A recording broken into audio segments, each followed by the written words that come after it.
Just down in the pit lane at the moment, Graham Tyler is dying, absolutely dying to stick his microphone into this conversation between two of the greats, Henri Pescarolo and Norbert Singer, together in the pit lane. Norbert's new book is out as well. Michael Cotton has co-written a phenomenal tome called 24 hours, 16 wins, which is the behind-the-scenes story told by Norbert Singer in his own words, something like 16 hours of tape recordings of those two talking together, which I would love to get my hands on and turn into some kind of audio. And a lot of backroom secrets from the man who masterminded Porsche's victories here at Le Mans over the years. And we were talking about this on Radio Le Mans yesterday, and Jim Roller, who's a massive Porsche fan, and in fact who owns a rather special Porsche 911, don't you? Yes, I do. Go on, tell everybody. Well, it's a 1973. It was purported to be the first car that Porsche gave to Al Holbert, his everyday driver. And then, don't worry, Paul, I'm not breaking anything. No, it's just don't worry. And then a friend of mine who's a photographer purchased the car from Al, and I've recently purchased it from him. It's a 73 911S with a 2.7-liter magnesium engine, and Graham Everett from Everett Motorsports in Atlanta is doing a ground-up restoration for me. We've took it right down to the frame and powder-coated everything, and total rebuild on the engine. And Graham used to build all of John Paul's engines back in the halcyon days of IMSA in 81 and 82. So he's got a lot of experience in doing it. I should have the car in about another month, and I just can't. I'm counting the days. As we would say about Graham Everett, what he doesn't know about Porsches, and particularly Porsche engines, you could write on the back of a postage stamp and still have room for the Premiership results. He's forgotten more than most people know. Norbert Singer, though, what I didn't know until I read the book was he follows a long line of Porsche engineers who are massively into photography.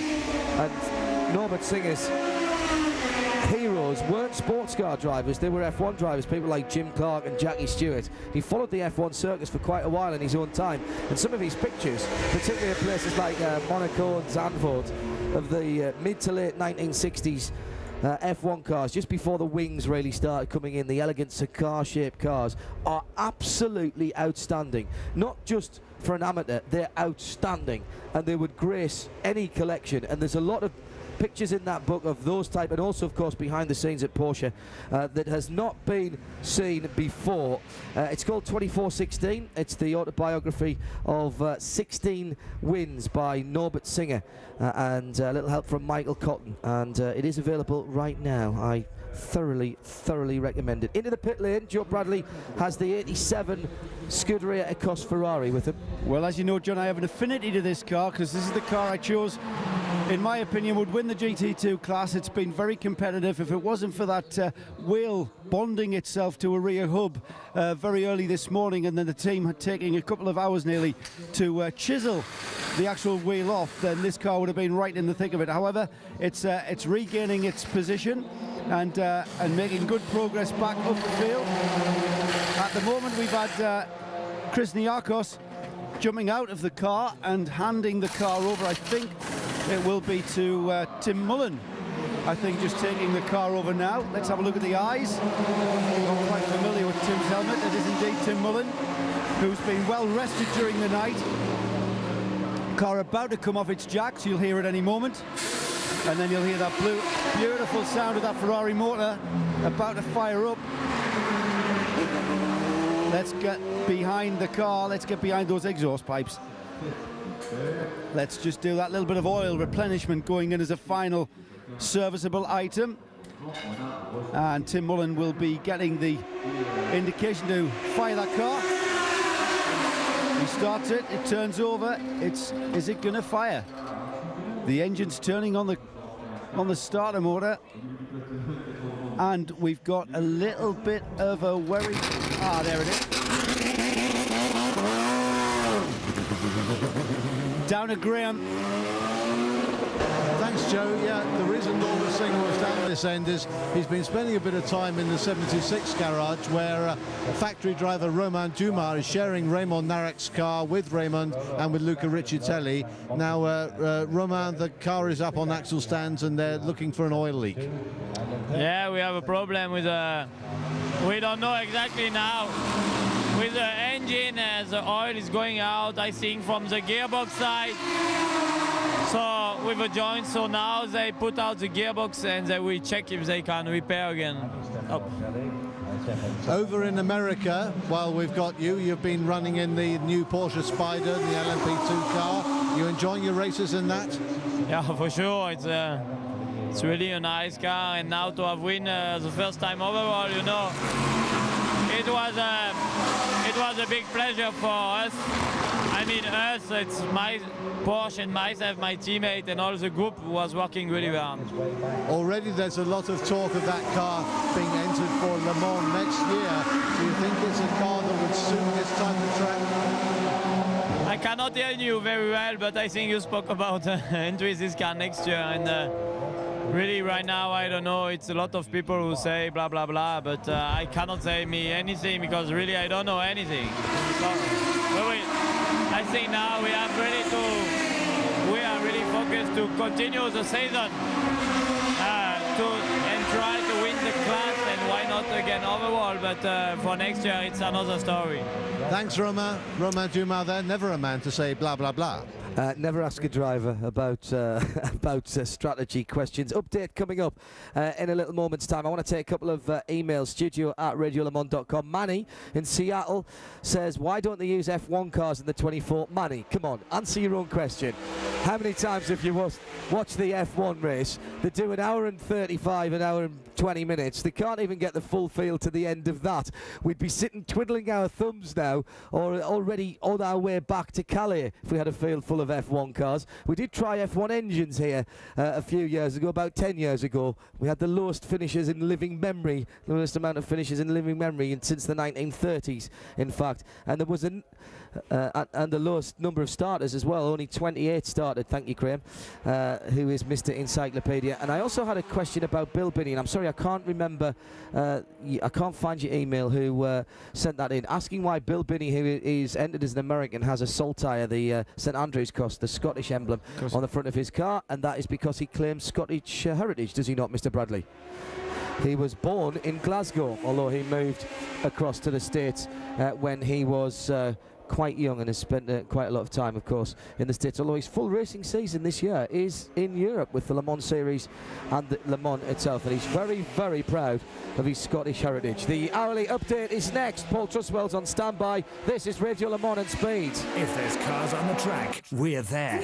Interviews with the people that matter, but we're also up for a giggle, music, entertainment and information. A complete radio station for the 24 hours from Tuesday to Sunday. The Front Row Formula, Radio Le Mans. The hourly updates are brought to you by Audi, celebrating 25 years of Quattro.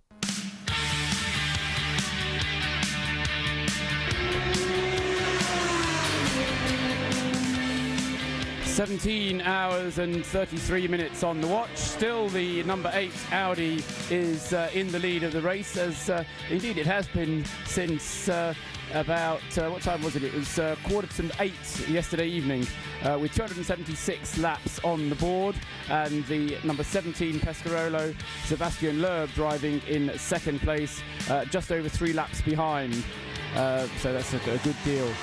In third place, number 7, the Audi of Ronaldo Capello, who's driving it at the moment.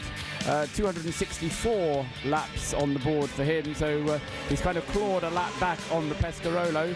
He was 10 laps behind it, he's only 9 laps behind it now, but still 12 laps behind the leading car. Fourth place is still the Aston Martin, number 009. Pedro Lamy now at the wheel of that car, 260 laps on the board for that, and still just short of a full lap clear of the second placed GT1 car, the number 64 Corvette of Oliver Gavin. So Oliver Gavin in number 64 in 5th place. In 6th place, number 25 is the MG of Tommy Erdos. He's done 257 laps. In 7th place, 007, the second of the Aston Martins, in the hands of Andrea Piccini at the moment, with 253 laps on the board. In 8th place, number 72 is the Corvette C5R of Patrice Gouissard, who is driving it at the moment, 251 laps completed. And in 9th place, number 62, the Aston Martin with Nelson Piquet Jr. at the moment, also with 251 laps on the board. And opportunities there, perhaps, for Nelson to improve his position, because he's just a minute behind and closing on the Luc Alphon Aventure Corvette. I haven't spotted that one. That's a gap we have to monitor. In 10th place, the Corvette still of Ron Fellows, number 63, with 250 laps on the board. As far as the GT2 category is concerned, the leader there is still the cycle Porsche, number 83, Dominic Farnbacher, again putting in one of those stirring little drives where he pulls away from the rest of the field. He's got this 8-lap advantage now over the second place car in that category, the number 81 Paynos with Tom Kimber-Smith at the wheel. And then third in the class, although it's in the pits receiving treatment, the number 93 Taizan team Porsche, number 93 being driven by Philippe Collin, and he's done 231 laps, and shortly, I suspect, well, not that shortly, because he's still got another 9 laps to pull back, so that's going to be about 40 minutes before that happens. So perhaps by the next hourly update, if the 93 Porsche hasn't got out, then we'll have a change, but it's going to take 45 minutes to an hour before the change happens. Number 89, it is the Porsche which stands to benefit, and that's the Sabre Automotive Porsche with Xavier Pompidou doing the driving at the moment. That's the hourly update. 6 hours, 23 minutes and 45 seconds to go. Audi. Vorsprung durch Technik. New, improved, and all the same. This is Radio Free Le Mans.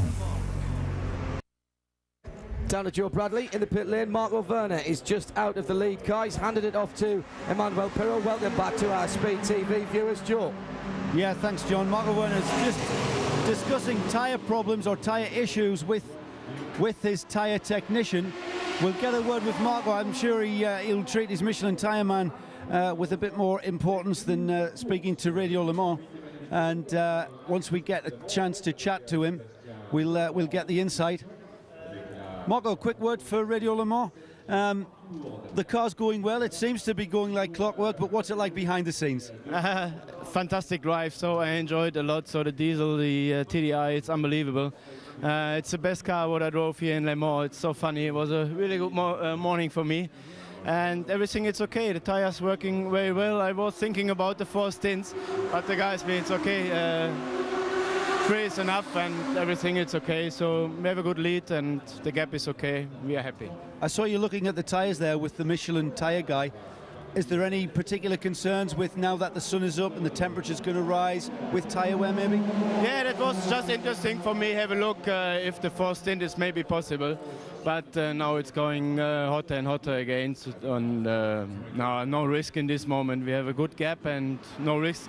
Good shape. Thanks, Marco. Marco Werner there, the current leader.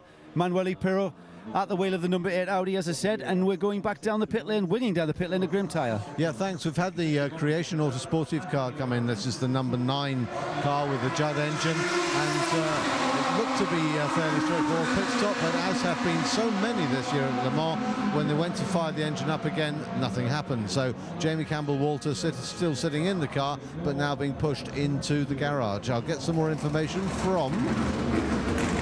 he won't tell me. We'll try and get away. Oh, here's Fiona Miller. We'll have tell me a little bit about what's going on, perhaps. Well, not sure if it's a starter motor or battery problem, so they've decided obviously bring him back into the garage. There's a couple more things they were going to do in the next stop, like put some oil in and clean out the radiators. So they're going to take this opportunity to do all that at once and hopefully get him back out again as quickly as possible. Thanks, Fiona. The other hand for Fiona Miller from Creation Automotive, Autosportive rather, just explaining that there's an electrical problem there as well as some routine maintenance needed. Thank you very much, gentlemen, down there in the pit lane. And Pirot leads then from Sebastian Loeb as we're coming into another pit stop time. Luc Alphonse Adventures, the 72 Corvette, with Guslar getting out of that car. Very quick stop. Patrick Guslar already out. Oh, stalls the car, the replacement driver, and I think that's... not sure. I was going to make a call as to who I thought that was getting in the car. Yeah, it's worth keeping an eye on that because the Aston, which has just come in the background there, is on the same lap as the Corvette. We sort of picked that up as we were going through the rundown. It was Polycon who gave over to Guslar, so that would maybe indicate it's Luc Alphonse. I didn't catch that, John, did you? Polycon in the car. No, it was sorry, I've just been deafened by the 27 Miracle Motorsport Garage. What I was trying to get over to you was that it was Jérôme Polycon who handed over to Patrick Gouillard at the last lot of driver rotations. Oh, okay. So it may well be Luc Alphonse who's headed into that car now. I did think it was the boss, but I paused just for I was about to say it's the boss who's just stalled it, but didn't want to say that really.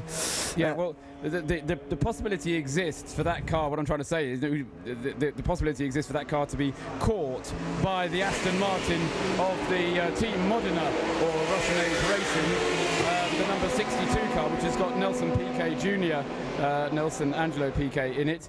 Which is just rejoined without Nelson Angelo Piquet because he's sitting in the garage. David Brabham taking it over. So that's actually on a chase. That will be 4th position. They're on the same lap, and we'll see what the gap is when they come round, because obviously they've both just been in the pits and we haven't got timing to tell us what the gap was as they came out of the pits. But that's the closest battle on the circuit that we can look out for between 72 and 62. Tommy Erdos is in the pits in the 25 Lola AER, and this looks extremely routine. The RML guys just backing off at the car, in fact, Joe, and it's already all done. John, not you heard Phil Barker's whistle there, just indicating to the fuel guys that's enough. Tommy Erdos in the lead, LMP2 car. Is that what that was? Yeah, that was Phil Barker at the front of the car. And he has a whistle to let everybody know when the fuel hose comes out, so if they need to do work, that's when they can do it from. Absolutely. Well, it's to indicate to the fuel man, I think, primarily, but obviously everyone else knows as well that that's it on the fueler. And what didn't happen was no one else went to work on the car. All they did was take on fuel. No need for any tyres, and Tommy Erdos stays in the car. Going to rattle through a few emails. Jeff Chambers, Boulder, Colorado. Some very, very nice comments about our coverage on Speed. Jeff, thank you very much indeed for that. How fast is the Lambo? Is it as quick as the other GT car? Not quite, but then again, it's not quite as developed as that car. The Japanese Lamborghini Owners Club have brought that car into it. Does the Audi have traction control yet? Didn't have it at Sebring, not working properly, or do the drivers still have to tread carefully on the right-hand pedal? Says Andrew Saphir from where is he? Oh, he's from somewhere somewhere. The Scripps Research Institute Department of Immunology. What do you know about traction control on the Audi? I don't know anything about the Audi specifically, only that it is allowed within the regulations, but only provided it works on the engine. Correct. It's not allowed to work on the wheels, but it is allowed to work on the engine. Presumably you're allowed to have a sensor on the wheels to activate it. I don't know enough about electronics. What you're not allowed to have is ABS. Right. And you're not allowed to have four-wheel drive, you're not allowed to have four-wheel steer. But apart from that, it's just like an ordinary road car. But the Audi specifically did have an issue with the traction control. And I don't know what variety of it they've been running today. 650 brake horse, 1,100 newton meters of torque. You need something, really, as well as a lot of skill, quite frankly. Graham Tyler is down in the pit lane. Graham, what you got for us? I've got a Lamborghini. We just had perfect timing. Just had an email correspondent asking about it, so very politely, because the Japanese are nothing if not polite, they've brought the car in for me to have a look at again. It really does look splendid. It's primarily black if you've not been picking up any shots of it on track. As John was saying, brought over by the Japanese Lamborghini Owners Club and crewed by two Japanese drivers, Yasutaki Hinoi and Koji Yamanishi. Yamanishi has just got out of the car, but happily for me, that sounds fabulous. Marco Apicella, who's taken the car over, so I don't have to struggle through a third Japanese name. No, it hasn't, to be honest, set the track alight, but they have done remarkably well. First time a Lamborghini has ever got into the race here at Le Mans, and here we are just 6 hours or so from the end, and is that all? And it's still going well. Meanwhile, GT1 back is in the pit lane. We've got GT1 runners into the pit lane. The 009 car comes on pit road immediately after the 64 Corvette. So the Pratt & Miller guys go to in direct competition with the ProDrive Aston Martin crew. Right now, they're almost a full lap apart right now, but that's not going to stop them indulging themselves in who's going to win this pit stop competition. Both cars have fuel going in. The Corvette was just ahead of the Aston Martin, and the Corvette is now taking on tyres. Now the Aston Martin takes on tyres. The Corvette will want to stay ahead of the Aston on its lead lap from it. We're just about finished the Corvette. We're just about... And that's more like it. I'm actually breathing in rubber smoke off that Aston Martin. Now that's what I came here for. You know what? That was absolutely synchronised pit stops. Two different teams, two different cars, a V8 and a V12, and they got out exactly together. The Corvette stays just ahead of the Aston, which means it's on the very tail end of the lead lap. Meantime, in comes the number 7 Audi, third place. Dindo Capello brings the yellow cowled car down along pit road. Joe Bradley will amble that way, but this looks routine, Joe. No real worries there. No, sorry, John, can't move because we're expecting the 63 Corvette in. All right, and we're kind of being corralled. We'll watch this one for you. The tail lights come on, telling me that Dindo's got his foot on the brake. He's ready to pull out. There's tyres that have not even been brought out. Michelin technician waved them away very early, and it's only surrounded now by television and stills cameramen, and out with no fuss, no muss goes the diesel. TDI Power back into third place at the 74th running of Le Mans. This is Rockwell, Texas. Jacob says hello. We've got Columbus, Ohio, Austin Smith. On the Audi, everyone wants to know, where is all the black smoke? The sound of an engine run by sandpaper, it says. That's all he has. If they had radio in them, I bet the crowd could hear it when it goes by. I think you're probably right. No black smoke on the car. You make a good point though, Austin, from Columbus, Ohio. No black smoke for two reasons. One, because there is little or no unburnt diesel fuel coming out. Do you remember what Audi did with FSI technology for the gasoline engine? They basically maximised the energy output. They burned every last drop of gasoline, of petrol that went into that cylinder so that they got more mileage and more power. The same sort of thinking has been applied to diesel, normally just compression ignition engines. What they're trying to do is ensure that all of that diesel charge is being used, and they're using some very clever technology which is already appearing in Audi road cars. The new Q7 is going to have a 3-litre, what they call pizzo injection, which means that the diesel actually gets not just one shot of it, but up to 4, 5, 6 shots of diesel, exactly measured.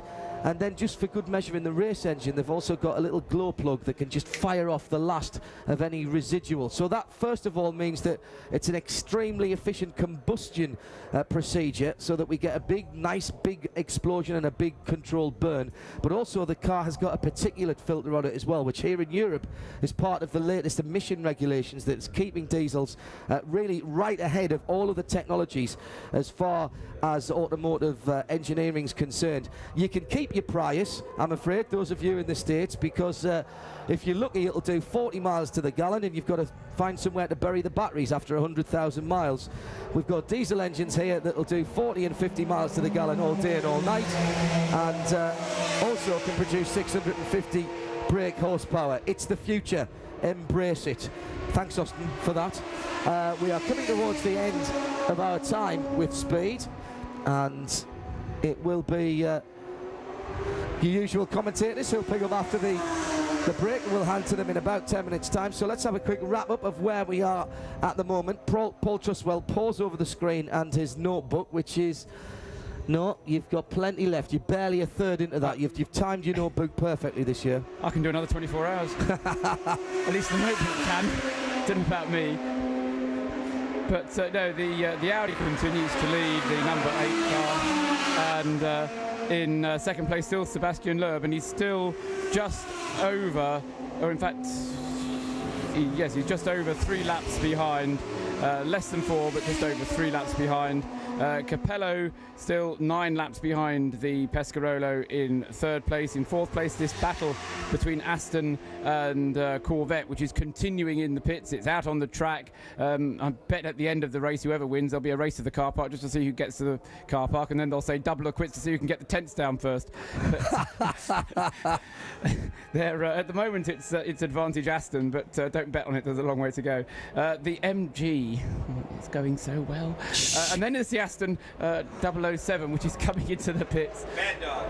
And that's Andrea Piccini, who's coming in for his pit stop. He's going well, and we can go down to Graham for news on the pit stop. It's Joe, actually. Joe Bradley said that's Yeah, I'm right there with the 007 car. It's having a change of driver too.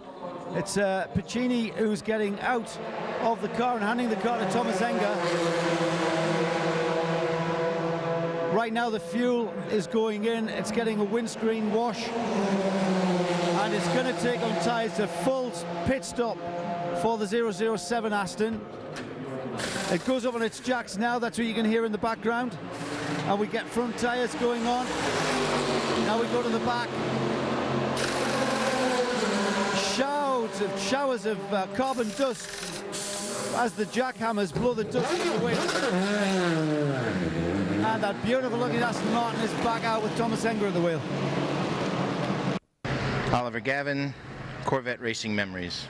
Might be an obvious question, but would last year be your favorite memory? Yeah, I would say it is my favorite memory because it was such a hard race. Racing for 22 hours, flat out, trying to beat the Aston Martins.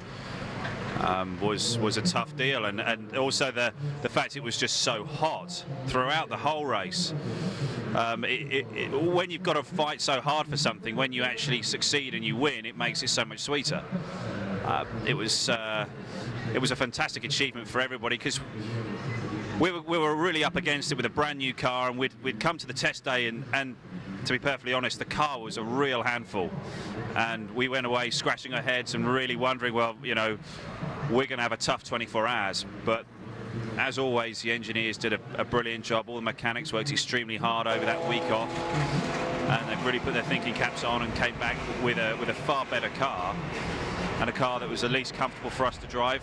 Maybe not on the ultimate pace of the Aston Martins, but the weather was on our side and a little bit of luck, and we had a few moments and a few bits and pieces that didn't quite work out for us, but nothing that was terminal, nothing that was going to really stop us in our tracks, and we managed to overcome all those little hurdles and ended up coming away with a fantastic win, and for us to come here and win with the C6 in its first year with very little development, with very little testing, I think it's a testament to Corvette racing and everybody's hard work. That's Ollie Gavin and another GM Chevy Corvette motorsport memory. Chevy Corvette, America's sports car, then, now and always. And that is just about it from the Insomniacs coverage on Speed.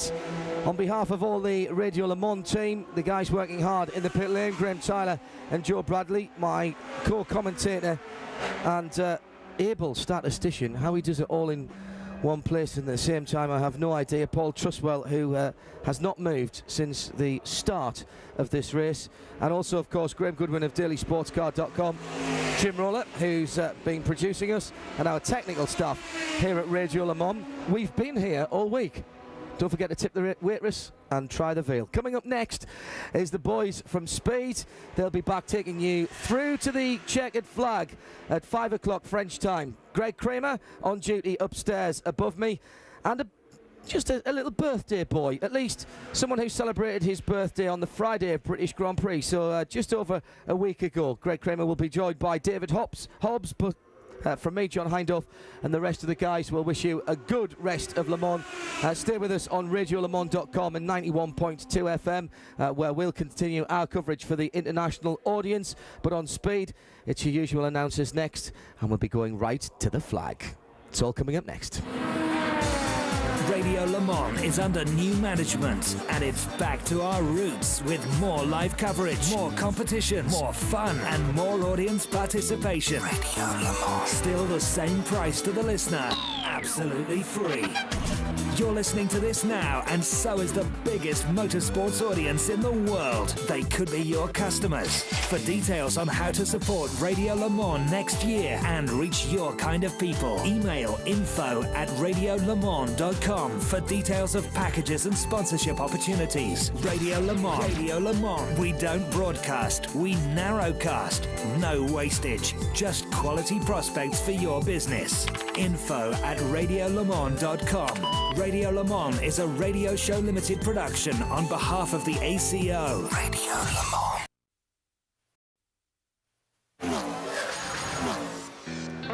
83 years ago, the first 24-hour sports car race was run on the roads around Le Mans. And now, 73 races later, to the purist, the only true race is won on public roads. The technology may have changed, but the spirit of the drivers, the warriors, has not. The images of this great race are burned into memory from the past and the achievements, the images of racing in tonight, and simply surviving the night, the intensity, and then daybreak. You are still in contention, but there are still many hours to go. The names on the trophies from the past are legends, but legends continue to be made here at the Circuit de la Sarthe. Welcome to Speed's continuing live coverage of the 74th running of the Michelin 24 du Mans here at the Circuit de la Sarthe in Le Mans, France. It is great to have you with us as we now set off into our final 6 hours of this stunning event. Let's take a look at where we sit in each of our four classes. We have the overall P1 category, if you will. It is the Audi of Villapiro and Werner leading. The number 17 Pescarolo of Montagny, Loeb, and Ellery sitting in second, 4 laps down. And then the third spot in that overall rundown in P1 is the second team Audi. We go to P2, where the number 25 RML Lola continues to lead in the hands of Newton Erdos and one Andy Wallace. A great program going along is the number 27 entry of Macaluso Lally and Ian James, the Miracle Motorsports car, although a few laps back. And third, this is a great story as well, the number 24 Binny Motorsports entry of Timpani, Binny, and Terrata, who is in his 27th running of this great race. Now let's go to GT1. The battle here in GT1 at the top end is incredibly close. Only a lap separating the 009 Aston Martin and the 64 Corvette. They are running very similar times.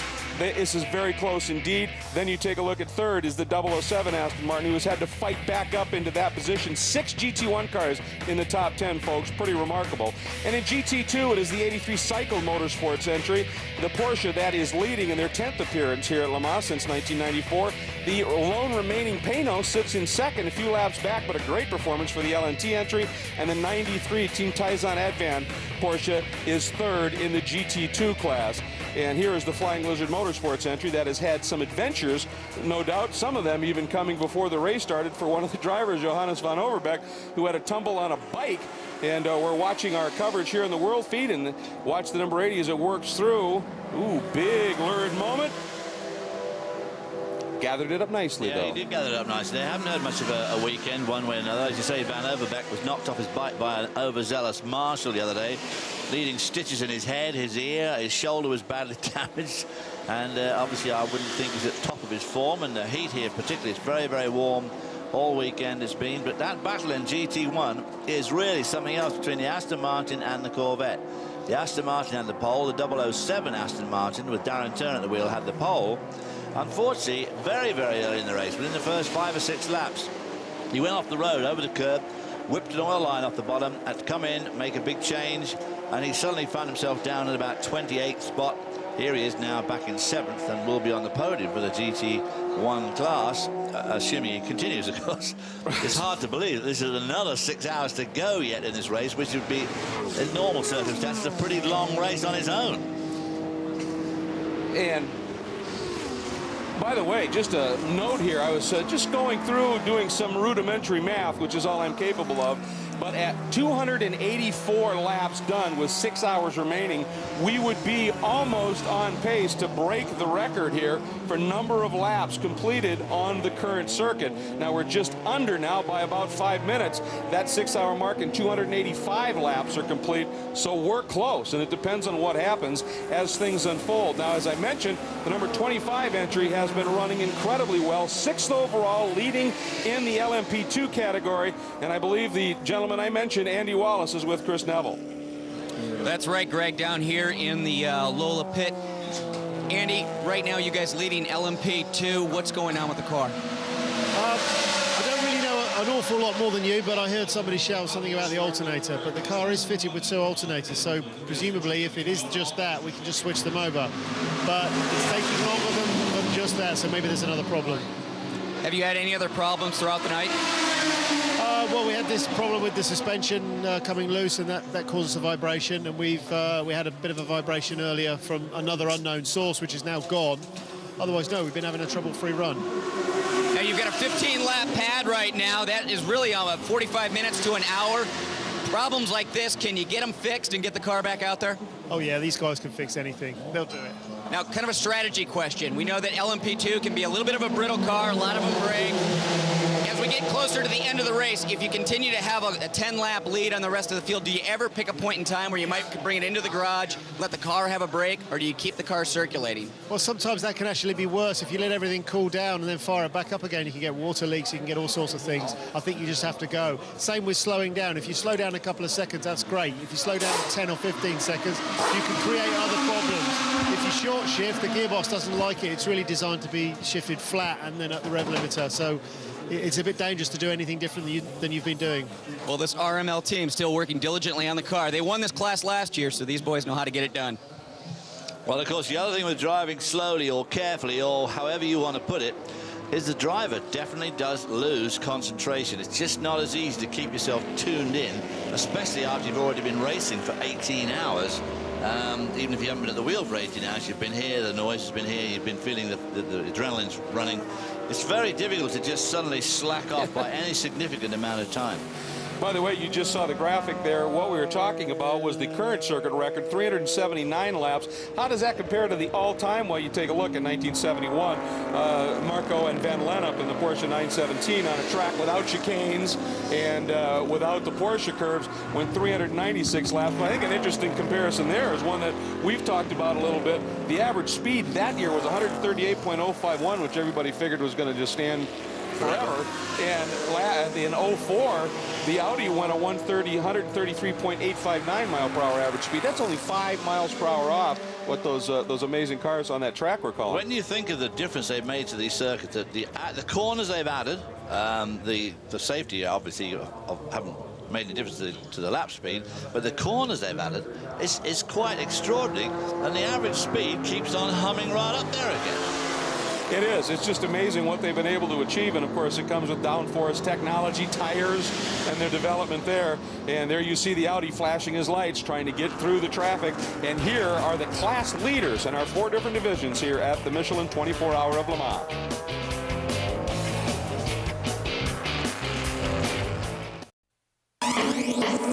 Speed's coverage of the Michelin 24 Hours of Le Mans is presented by Michelin, a better way forward. By Porsche. Porsche, there is no substitute. And by Valvoline, tested on the track, trusted on the road.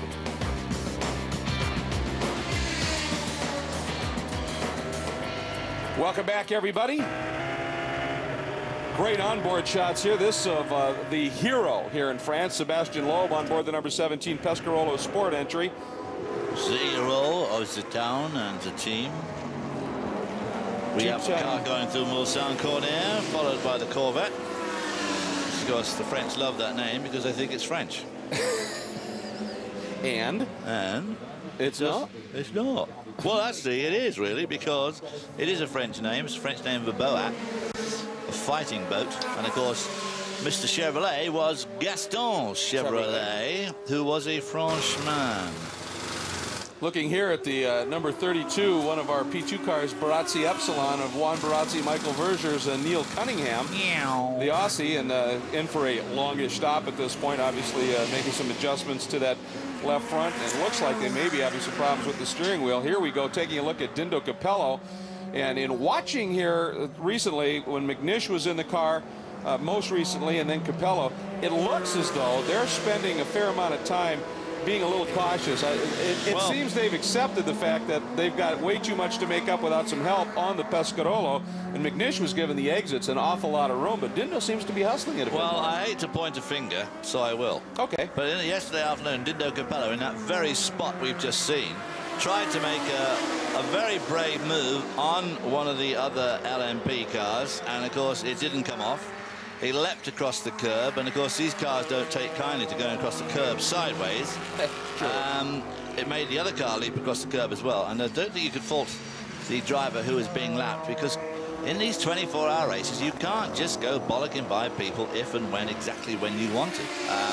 You have to pick and choose your time, and I thought Dindo made a very bad mistake there. And they changed the floor in the night because it was vibrating. These cars at high speed, if any part of the bodywork starts to flutter in the wind, it creates the most incredible vibration. You can't believe that just the wind would make such a vibration. But they had to change the floor, so that was one of their many little stops that they've had on the 7 car. Not like Mr. Christensen's used to at all. I suppose when it's a 200-mile-an-hour wind, that's a pretty significant wind. There's somebody who's decided to... She's just getting up on Father's Day, which of course it is today, and it's also your birthday. And this is the 83 years since this race started, which means it was 34 years before you were born. And as you march inexorably towards membership of the AARP and other significant institutions for elderly persons. Now, I could complain and say you could take that knife out of between my shoulder blades, or I should just say, so how's your membership been for the last 20 years? So... Very successful. Good, good. I have to admit, I got more offers of insurance, low insurance payments. I went to, a few years ago, I went to a new dentist, and I didn't know him that well, and I walked in, and I realized right away I was going to like him when I walked in, and I said, how you doing? He said, I'm not sure, because I just got my first AARP card. And I said, oh, really? And he said, yeah, but I know I'll be living life large and eating cheap, so that's good. So staying in very cheap hotels, especially in Florida. That's right.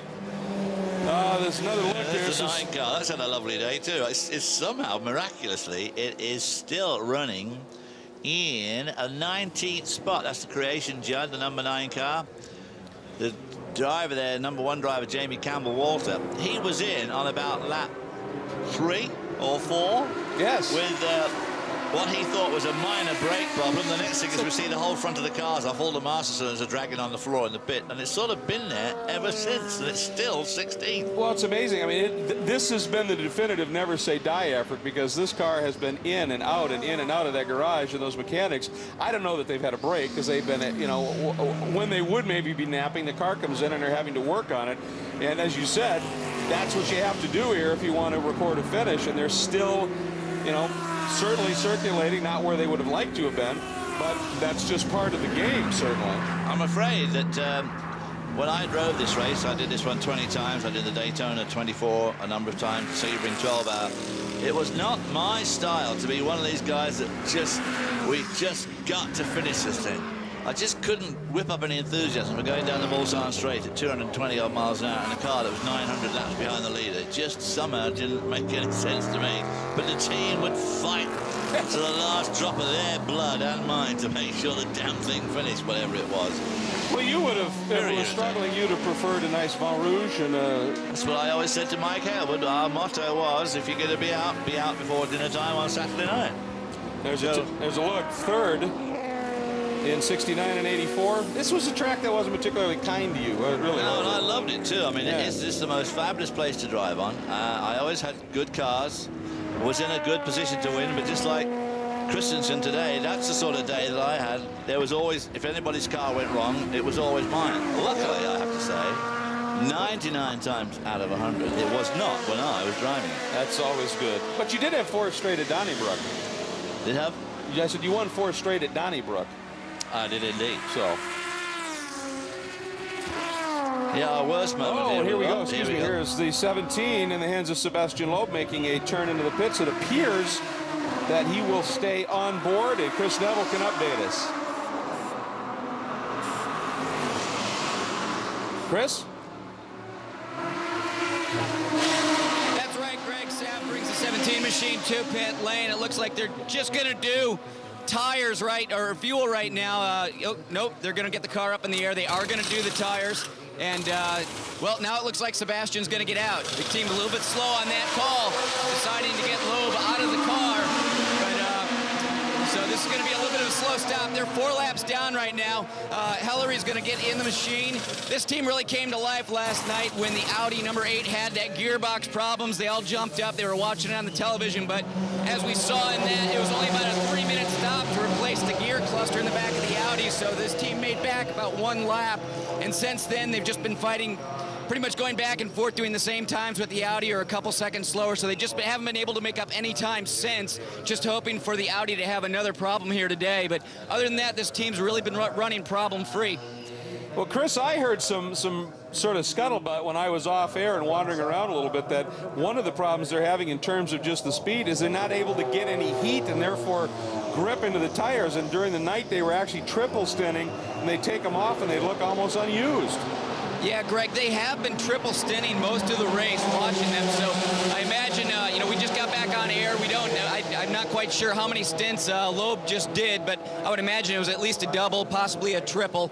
We'll have to check in with the team and see, you know, if they've been having any other downforce issues, possibly trying to not get enough out of these tires. But we'll see what we can do. It's been pretty tight around here coming into the last 6 hours of this race. Oh, I bet there's a pretty good scrum of both interested and curious media and security down there as well. Look at the length of time the stop is taking. I mean, good Lord, there was very bad timing and very bad management on the part of the team to let everything get done on the car and then decide to change the driver. Well, I wonder, just to pose the question here, if they had looked and decided they were going to leave the tires on, then maybe you don't want to do the driver's change. But since they're going to change tires, did they want to say, well, we'll get Sebastian out and get Ellery in since we're doing tires anyway? It's going to make it longer. Obviously, they weren't ready for it. No, it took a lot longer.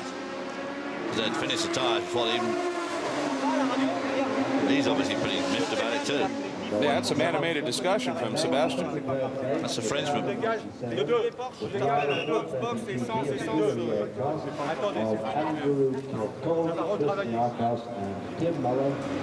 right. Well, the gentleman right there, I'll tell you what a great story. Double defending World Rally champion, leading in the championship this year.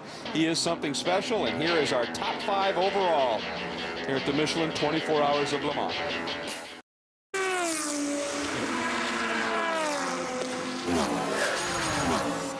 Welcome back, everybody. And while we'd always encourage anybody to come here for the 24-hour race, believe me, come early or stay late, because within a very short distance of Le Mans is some of the most spectacular scenery you're ever going to see, whether it is the beautiful chateaux that are so prevalent in this region that are absolutely stunning when you get up close, or just the French countryside in and of itself.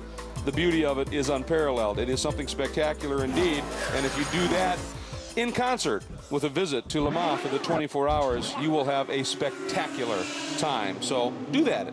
Really, we encourage you to do that. I did it last year, came in 5 days early and was just stunned by what we were able to do and see as we watched the number 16 now entry in. That car is now 10th overall with Collard behind the wheel, although it looks like a driver change, so we'll update you on that. And there's a little artsy shot from the folks here at the World Feed. Looks like one of those windows in one of those cathedrals we've just been looking at. This is knockout country around here, and if you just drive a couple of hours south from here into the Cognac region, you could call by on Steve Matchett and discuss sector times and fuel consumption on Formula 1 cars. In a, from what I understand, another stall, of course. That's this new rule: no wheels spinning at all, and a lot of people stalled leaving the pits. That is a rule that really has a lot of people kind of confounded, and I think is unnecessary. These drivers, you know, they understand. It's not like they lit them up all the way down the pit lane anyway. No, it's just to get the tires rotated a bit and save the clutch and get the car moving just a little bit. We're looking at another of the cars in the GT1 category, the 72, and Calvin Fish, you've got an update on the GT1 Celine. Yeah, the number 66 car was just in. Christian Fittipaldi completing his first stint of a double that we expect.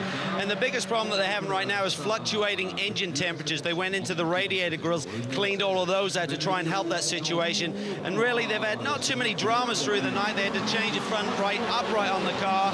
And also the rear bodywork has really got quite flexible. They normally run a big spoiler across the rear end of that car, which gives it a lot more structural rigidity back there. But having taken that off to try and gain some straight line speed here, tended to move around a lot and really release a lot of the clips on the rear bodywork, and then that consequently will tear the bodywork when it's not held down. But really a great effort by this team. As we said, they took some time off this year from the American Le Mans Series, hoping to come here with Jeff G and Grande at the helm and try and win this race for him. When you're going up against Aston Martin and Corvette, that's really a tough road to hoe.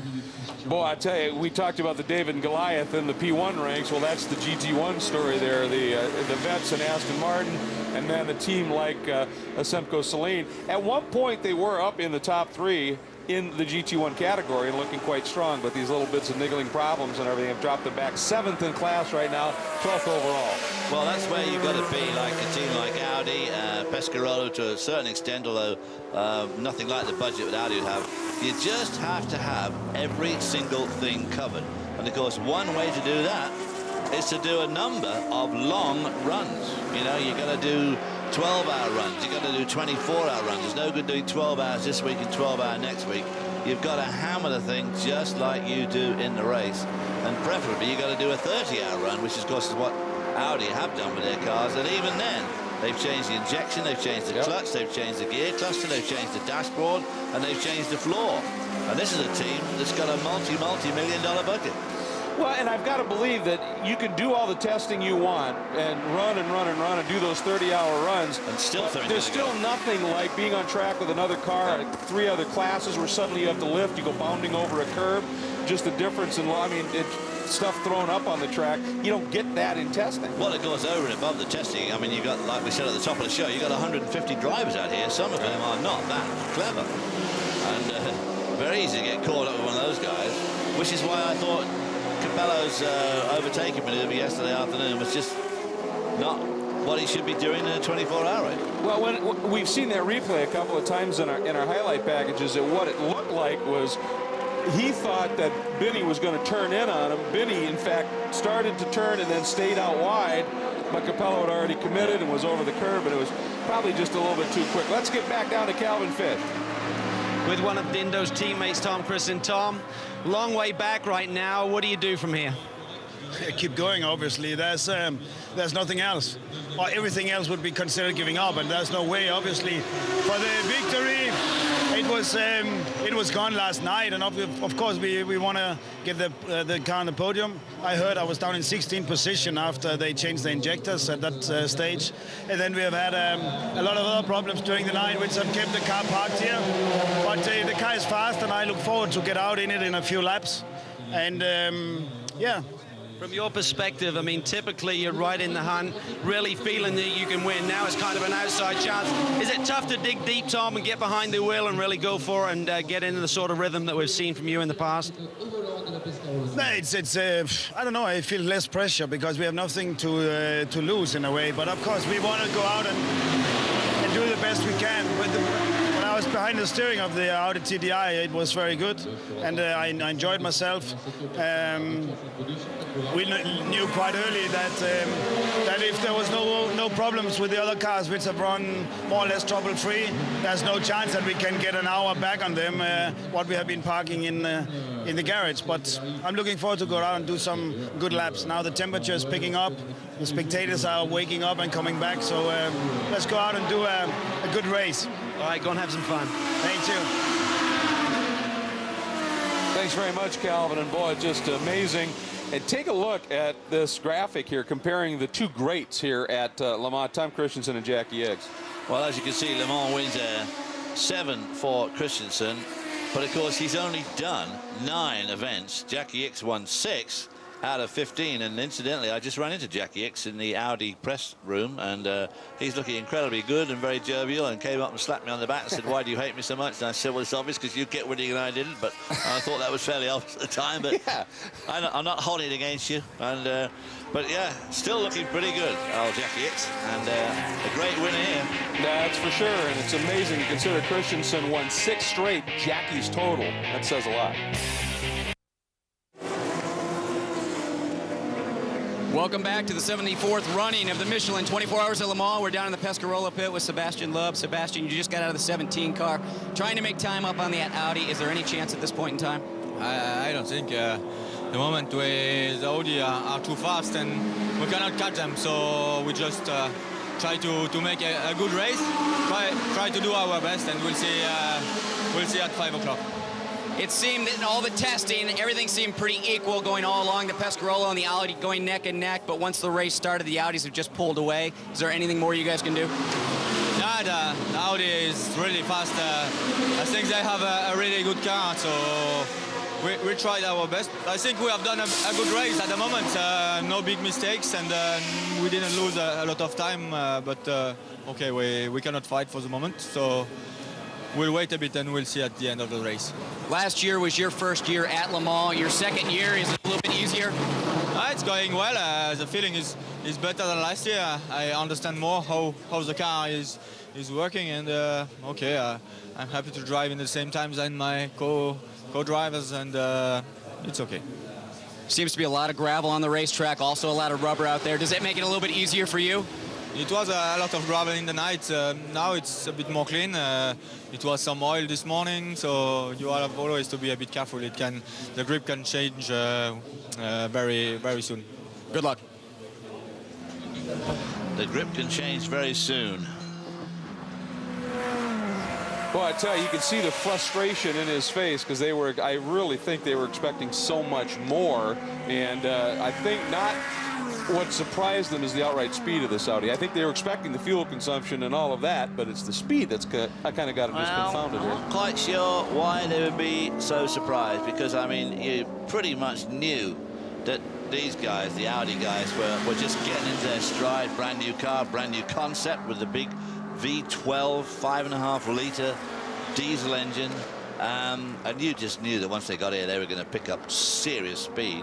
They've got 650 horsepower and 800 pounds-feet of torque. I mean, oh, it's unbelievable. A serious engine and very under stress. Only revs to 5,500. They're changing at 5.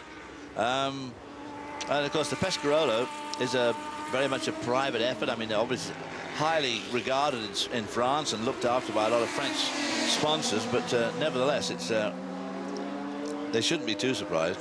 Look at these the last lap times. You can see the number 17 now with Ellery behind the wheel was 3 seconds quicker than the number 8 car in the lead. Of course, there's laps we're talking about making up, but still they're running very quickly. But you can see that even quicker still is Capello, who is trying to come up, and looks like he's going to get a run and be able to put a pass on here and at least get a lap back on that 17 car, although they're well adrift. So I think the certainly still going hard. Of Hillary, who's driving now, you know, I mean, he's only 4 laps down on the 8 car, the Audi. I mean, and the Audis have run into some troubles, which you might have expected. I don't expect them to be fast. I expect them to be fast, but certainly a possibility of having some troubles, which, of course, the 7 cars had all the troubles. Won't take much to pick up 4 laps. No, well, and I think that's the whole point, is to stay there and push. I mean, if you back off, obviously you're giving the car you're chasing a break. You could never give up. No. Because if they would have suddenly dropped their lap times by, you know, half a minute a lap to try and make sure they got to the finish, and then something went wrong with the 2 cars in front of them, and they lost by a couple of minutes, I mean, they'd be kicking themselves all around town. So you've got to keep on going in a race. It ain't over till it's over. Got to push, absolutely. Somebody said. One of the moments you've been talking about with Dindo Capello, we're going to see in just a moment, because we want to take you back if you're just joining us or have been away for a while and bring you up to speed on some of the highlights and moments that have occurred in the race. We're going to start in our P1, LMP1 division. And, of course, at the start of the race, the Audi's on the front row, the Pescarolo is on the second row. And when the hammer was dropped, the Audis and all that torque just launched. Nothing the Pescarolos could do, and the Audis went to the front. But here's the moment you were talking about, David, and you can see Dindo just committing at the wrong place way too early in the race, got it crossed up, and who knows what that may have led to. But the number 16 was in the pits for over an hour in the early going, and then the 17 Pescadolo was off track as well, thus the margin that they have. And then the number 7, more problems on top of all of the issues with fuel. They had a turbo that they had to replace, and it's been the number 8 who's been just clocking them off. Now we go to GT1, great battling going on, but early on, the big 63 moment for Johnny O'Connell. Watch right here. Back end just got away from him, and you're hoping. Nah, he did. He got into it, left for a corner damage. Now, he recovered and got back in there, able to fix it, but the 007 car, a late decision to turn into pit lane, hit a curb and ripped an oil fitting off. Took a long time to fix that, has dropped them off. Crucial late night pit stops, these are always key, and the 64 team doing a brilliant job, but so is the 009 Aston Martin, and that car continues to lead in GT1. We go to GT2. The number 90 Peterson White Lightning entry has had such success here. An off early and stuck in the gravel. They